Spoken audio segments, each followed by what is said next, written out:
All right, that we got going on. All right, so our lesson today is mindset and the power of decision. All right, so this is a big thing that gets overlooked is the power that we have within ourselves to make decisions. All right, so a lot of the times we make decisions based off of beliefs that we had and prior experiences that we had. All right, so one thing I'll talk about with the power of decision is something that happened in your past shapes what you think as an adult, and we never revisit or visit our adult brains to basically conceptualize our new thoughts that we have. All right, we still operating in our smaller brains that we had as a child because of the experiences we learn. All right, so one experience, just to give you kind of intro and make it more real for you through my experience. When I was about 13 or 14 years old, my cousin, we were at the teen dance in Boynton Beach. We used to have these teen dances, if y'all ever knew about it. Rest in peace to DJ Rick Ship. He used to be the DJ out there. All right. So after it or something like that, the police, they showed up, and it was some little ruckus. I don't know what happened. I can't really remember the situation, but I just remember my cousin getting body slammed by the Boynton Beach police. All right. So that I remember it like it was yesterday, same spot everywhere that happened in the gym. All right, that it happened. Now, with that happening, I could have took that chance right there as a youngin to believe that all police were bad because of that one situation, or be around here yelling after police. All right. Now, you see that I don't go around saying that, right? Because that's not something I believe or I let download into my brain, especially as an adult, because I think that I'm wired different now. But we do have some people that hold on to those experiences back then and let it shape their decision making on how they treat people, how they deal with people, and how they go about their life. So that'll be a lot about what we're talking about. So y'all following what I'm saying? Let me know if y'all following what I'm saying, all right? Let me know if y'all following. Hey, following? You got it? All right. All right. So to make things a little bit simple, we're going into 3 points that we got. All right. That I want to talk about. We got making a decision, visualizing in our reticular activating system. All right. This will be the last one we talk about because it's kind of vast and it's on a cellular level and a molecular level. All right. As well with what we are going to do. All right, when you're making a decision, all right, before you can make a decision, you have to give yourself permission to make that decision. All right, that's a lot of things that we miss out on because we don't give ourselves the capability to make that decision or the permission. Because you're like, okay, I want to do this, and then you're like, but you start to think about all the things that could go wrong, and you don't truly ever give yourself the full capability to make a decision. All right. And then another thing, when you get to that decision and you want to do it, you automatically jump into how you're going to get through that decision. You don't actually operate and give yourself the chance to all right, I am going to do this. I am going to do this. But you jump automatically to the how. You're not really thinking about the why or anything like that. All right. So you have to believe it first. All right. When you give yourself permission, you are believing the decision that you're about to make. All right. So you got to believe first, and then the how will come. All right, because a lot of times we worry about the how, and then we end up not even going or acting on our decision. All right, and I had this conversation earlier with somebody today that they wanted to get something so right, they're so particular, they want it to happen like this, they want it to happen like that. Now, the thing about a person like that or a mindset like that is that you have to realize that perfection breeds procrastination. All right, if you're going to be perfect, you're putting off the decision to do something further and further and further because you want it to be perfect. Sometimes you just have to go do it and then figure things out as you go along sometimes. Because if it's going to be perfect, it's going to take you a very long time. And then by the time you probably decide on that decision, somebody probably already made it for you or took an idea that you had. All right. Now, number 2, we already went over that. The last part on number 1. All right, get rid of stinking thinking. All right. So I know y'all heard this before, and it's a funny phrase. But we really have to get rid of this thinking mentality that we do have. So as soon as you come up with this new great idea, the negativity seeps in. You're always thinking about the negative. You're not thinking about the positive and the possibilities that could come from it. But if you do think about the positives and the possibilities that will come from a decision that you're about to make or you have made, you'll be more apt to be successful. And a lot of people skip over that because they think about the risk first, all right? Because we're kind of conditioned to think about negative things first. How many people agree with that? You think about the negative first before you're about to make a decision or you have made a decision. You don't think about the positive all the way through. Negativity is what seeps in first. Let me know if y'all agree with that. Talk to me. Let me know. Because I know I do it, so I'm not excluded from this. But you have to rewire your brain, all right, when this does happen. All right.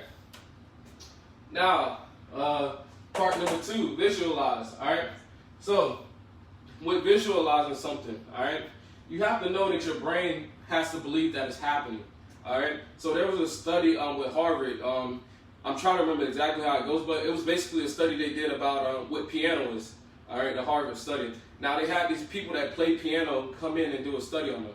So they had them play the piano, and they had them, you know, just stuck the little things on their brain to see which parts of their brains were being activated during that time they were playing piano, all right? And then they had these same people hooked up to the same machine and see what parts of their brain were activated when they were imagining themselves playing the piano. And the same exact brain firing neurons that were firing during them actually playing the piano and how they were imagining playing the piano were going off at the same time. They were doing the same exact activity. All right, so if your brain can visualize it, you could actually do it. All right, you have to, this is like science. All right, this is not something I'm making up. And if you can believe in it and visualize it, it could happen for you because you're going to find ways to get to where you're trying to go. All right. Now, when you have to change your brain. Now, when you change your brain to this type of thinking and visualizing, the how will come along. All right. Once you get past trying to be perfect and all of that, and you actually operate in that positivity on your decision, that is when the how will come, because now you're optimistic about it. And now, when you're optimistic, you're going to, you know, find positive ways and solutions to getting to where you want to go instead of thinking about the problems all the time. All right. And then our next part, new thoughts and new ideas come. When you're visualizing something, new thoughts and ideas do come along, because now when you're into your field or into your decision, you're going to seek resources that you can benefit from. All right, you're not going to seek your fears anymore. You're not going to seek the negativity that could come in. Now you're seeking the resources and the positive reinforcement and seeking out people that's probably already doing what you do. All right, when you're visualizing. So it's like somebody, you know, you might have an idea of, let's say, being the best clothes designer in the world. All right, so now you're probably going to flush out your Instagram with people that design clothes and seeing what is their mindset. How did they get to where they're going? Did they come out the mud like I am? Is this feasible? Can I see their vision that they did for themselves? Can I see it for myself as well? All right, so that's just one thing that comes in. All right, and then the last part, very simple. All right, for number 2, visualizing. You need to believe before you can see it. All right, so a lot of times, if you're in church or you're in any type of religious scripture, they all say the same thing. You know, you gotta see it. You know, you gotta believe it before you see it. All right, we see that across the board, and it's very true. Once you believe something wholeheartedly in your heart, it will manifest itself, because you will operate in that manner. You will operate in belief. You will not operate in fear. You will not operate in negativity. Only positivity, prospering, and manifestation. All right. All right. So let's go over to number 3. All right. This will be our last point. All right, that we're going to. Are y'all following? Is making sense? Let me know. Y'all good? We following? All right. So our last one. All right. This is on a cellular level, talking about your brain. All right. So remember, I'm a psych major, so this stuff I like this kind of stuff. I nerd out a little bit here. All right. All right. So we got the reticular activating system. All right. So you probably never even heard of it, but with the reticular activating system, all right. This is the thing in our brain that filters out 90% of our thoughts, and it keeps 5% of them, just about, all right, roughly with the numbers, all right? Now, that 5% that we keep in our head, that 5% is what we deem as important, all right? So the example that I was able to find with this that make it more practical for me myself was someone stated that when you go get a new car or something and you're driving around, and then you start to recognize, like, dang, everybody got the same car as me. But it's really not that everybody got the same car because you got it. It's because now you're paying more attention to it because the car is important to you. All right, it's your new commodity, so you're gonna look for it everywhere that you go. All right, and this also plays into your decision making. All right, and it's just sort of like I said, seeking out those resources and trying to find that positivity, something that aligns with what you're doing. All right, so our first point. All right. You receive the new thoughts and ideas, all right, with the reticular activating system, all right? This is when you allow your brain to receive the new thoughts and ideas to come into your head, all right? That permission you've been giving yourself access, and now the new ideas and the information will come in naturally. It's not any force, and you won't worry about the negativity once again, all right? Now, next one, you pay attention to opportunities around you. All right. So if you are, like we said, a clothing designer, all right, you're probably going to be a person now. It's like, okay, if I'm a clothing designer, I should probably start my Instagram page. I build up with clothing designers. Oh, I should see the opportunity for me to start making clothes on my Instagram, showing different previews of it, so people can see that I'm really putting in the work, on what I'm trying to do. All right, and that could bring the opportunity for those designers to see what I'm doing and probably put me on their team, give me an internship. I can start making money. I can start building. I can start networking and start living out my dream fully. All right, so y'all see how that snowballs. All right, with the reticular activating system. All right, and then one more point. All right, you tune in on your thoughts that you tune out. All right, so with this last thought right here, you tune in on thoughts, you tune out. All right, this last part, you start to tune in more on what you really want to do when this is happening. All right, everything that is important to you, it comes and kicks in with the reticular activating system. All right, nothing else will pretty much matter at this point. You're going to be focused solely on your goal. All right, and that 5% that we talk about, that is very important to you. All right, when the reticular activating system is activated during this whole process of your decision making.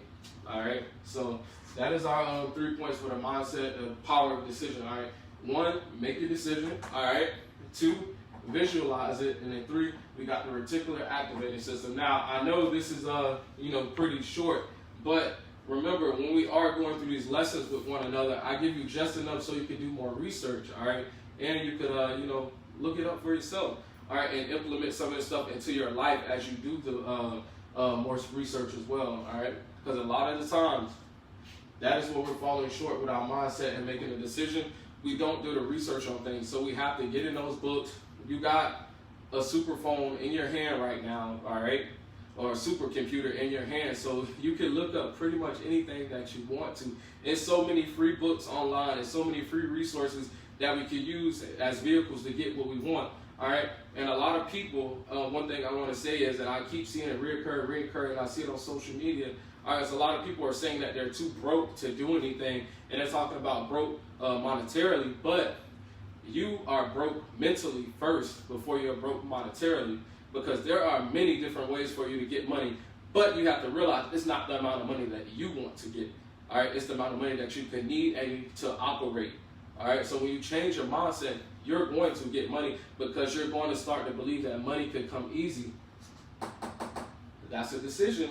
All right, it's a decision when you broke. All right, you can get out of that hole somehow, some way. I see people all the time who have done 20 years in prison and now they're millionaires. All right, you can't tell me it's not possible for you to get some form of money that you could at least operate.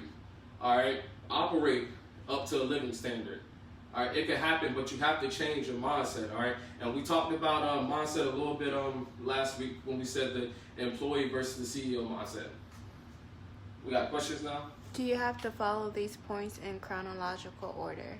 You do not have to follow these points in chronological order whatsoever. All right, these are just points that I'm giving you to think about. All right, so making a decision, I would say this one has to be first though. All right, making a decision, because you have to have that self-talk. All right, because a lot of us, like, we had that self-love lesson a little while back, and I talked about the self-talk, but they call it mirror talk as well. When I tell you my routine, I go in the mirror and tell myself I love myself. I'm looking at the mirror, telling myself it's going to be a good day-to-day, things of that nature. When you have those talks with yourself, that's you making a decision. All right, that's you making a decision. Today, I'm going to be happy, and it is nothing anybody could do about it. You wake up, you say, I am the most blessed person in the world. Nobody can tell you nothing else that day.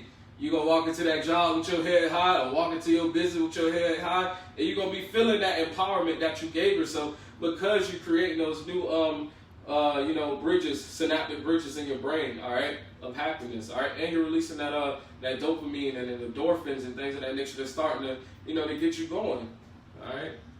It's not by chance that when we make a decision to be happy, we are happy, all right? It's the power of our brain, and a lot of people have to realize that we do have that power, all right? Because a lot of people are operating at a very low frequency, all right? Sometimes you really got to get up and remember who the hell you are, all right? You are a human being. You didn't just come here to be a person that can't Make a decision for yourself to be happy. Make a decision for yourself to go get that money that you want. Make a decision to go complete those goals that you want in life. You can do this. You just have to find a way and seek the proper resources. And one more thing I'll say is invest in yourself, because that's another part that we fall short on. A lot of people don't want to invest in themselves, all right? They want to get things for free. They don't want to spend any money with this person to get their coaching or be around them or learn from them. All right, you have to invest in yourself, because once you invest in yourself, you're investing in your brain, you're investing in your body, you're investing into your business, you're investing into your family when you invest in yourself. Because once you start to manifest what you want to do in life, everybody else has to start manifesting as well, or they will start to push themselves out. All right, and you will start to attract the people that want the same things as you want and manifest the same thing that you want. People cannot stay around you long enough when you are starting to elevate. It's just impossible. Like, I don't know what type of science it is that's behind that part, but it's just not possible. If a negative person and you're always happy around, they're eventually gonna flush themselves out. All right, and if you're always happy around another happy person, y'all just gonna be happy. All right. All right, we got any more questions? This is our Q&A time, so if you have any questions, I'll be taking them right now about anything we talked about with the mindset and the power of decision.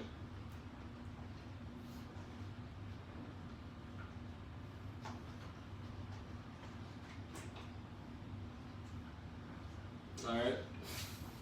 And another thing now that I'm thinking about it is traditionalism, all right, as well. All right, so with traditionalism, that is when we start to rely solely on what we know from like our grandparents, our parents, and things of that nature, and we conceptualize them to be real, all right, and they're not necessarily operating from facts, all right. Do you think someone's upbringing can affect someone's mindset, such as being negative about everything? If yes, how can someone overcome that? All right, perfect. That's literally what I was going into. That's funny that that question came up. So I was talking about traditionalism. So what traditionalism happened, the root of it is tradition, all right? So, like family tradition, the tradition when you come into maybe a person's house, you got to take your shoes off. That is their tradition. So, something that you might download into your brain from childhood is probably that, okay, let's say you said childhood experience. Let's say your parents, they were getting into an argument about money or something when you were probably like 6 to 8 years old, right? So now you as that 6 to 8 year old, you have conceptualized that money is a bad thing because your parents argue about money. All right, and that's not necessarily true, because you have to see the good that money can do, all right? And you have to see the other side of things. And yes, it can affect a person's brain and you being negative about things, but you have to decide for yourself, all right? Make that decision that something is not bad, all right? You're going to operate on the good of it. And I could go back to an example of maybe death and dying, all right? I know it's getting a little deep, but this is where I got to go with it, all right? So with death and dying, all right? A lot of people, all right, when we talk about death and dying, a lot of people conceptualize it as a very sad thing, all right? And that's why it's so sorrowful when we go to these funerals and these wakes of things. But they will put on the flyer, we are here for a celebration of life. It ain't no damn celebration I'm going to with everybody crying and whining and falling out, all right?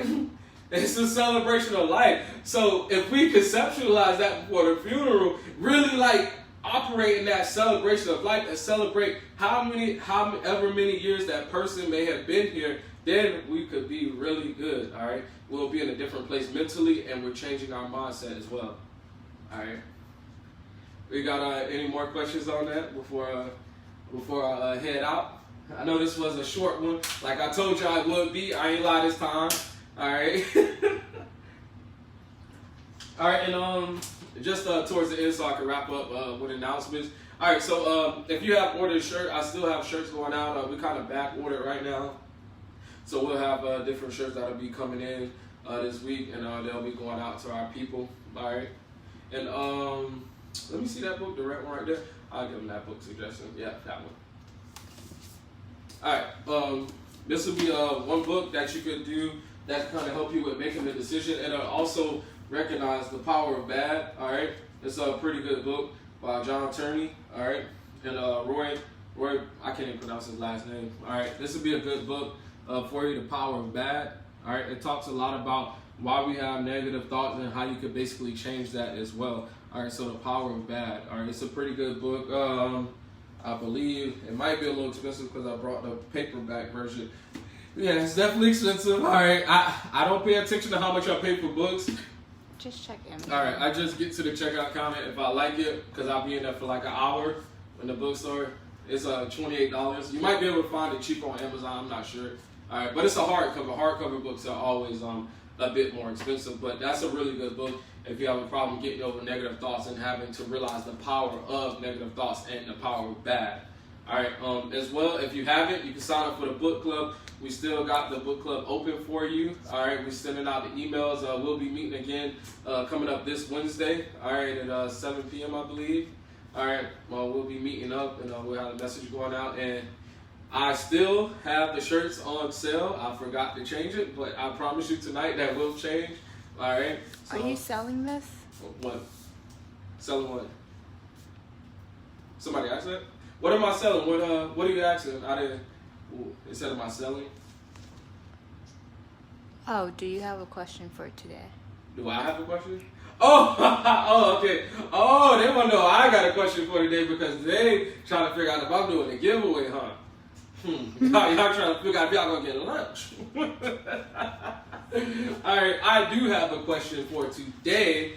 All right. Oh, the book. The book? Am I selling the book? No. This book, I was just saying that this will help with you looking at negativity in a different way, all right, and telling you the power of bad, all right? It's a pretty decent book, all right? No, I'm not selling that book. Yeah, I do have a book that I am coming out with. It'll probably be like another month or so because I'm still working on it. I'm on like page 80 right now. I think I'll be to like 140 maybe. All right, so I'm working on my own book, but when I do get that out, I will. And I also have the flashcards coming out, the entrepreneur flashcards for your children. So that's another thing that'll be coming out soon. They'll be here anytime. On the website, you can already put it in and pre-order for it.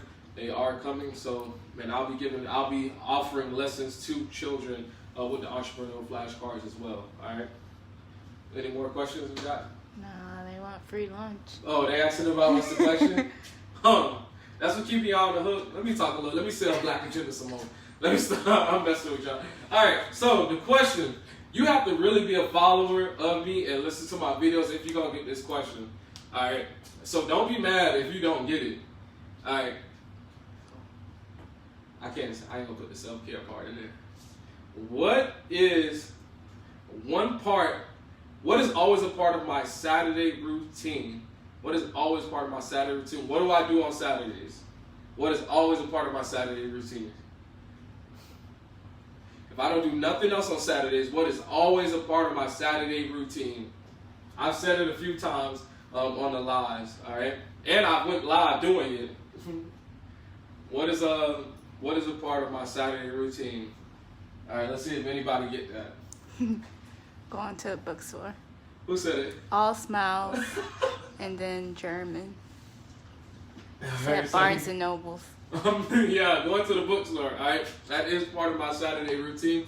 That's part of my self-love routine. All right, as well. On Saturdays, I get dressed. I put on all my gold, and I put on my mask, and I go into the bookstore as happy as ever, and I'll be there for like an hour, reading and looking for new books that I could use for my growth and things of that nature. All right. So yes, going to the bookstore. All right. Anybody else get it besides them? Nope. Rochelle, reading bookstore. Yeah. All right. So we'll give it to her because German and German and Oswald, they rack it up over there. All right. So Rochelle, what's the first name on it? Rochelle. Mm-hmm. All right. That's Miss Mays. All right. I got you, Miss Mays. Send you some cash for lunch. Like that'd be $15. We'd be good. Go get that smoothie place you put me on to. That's really good. All right. But yeah, thank you for everybody that tunes in. All right, and I want y'all to remember, be proactive, not reactive. All right. Peace and love, family. All right.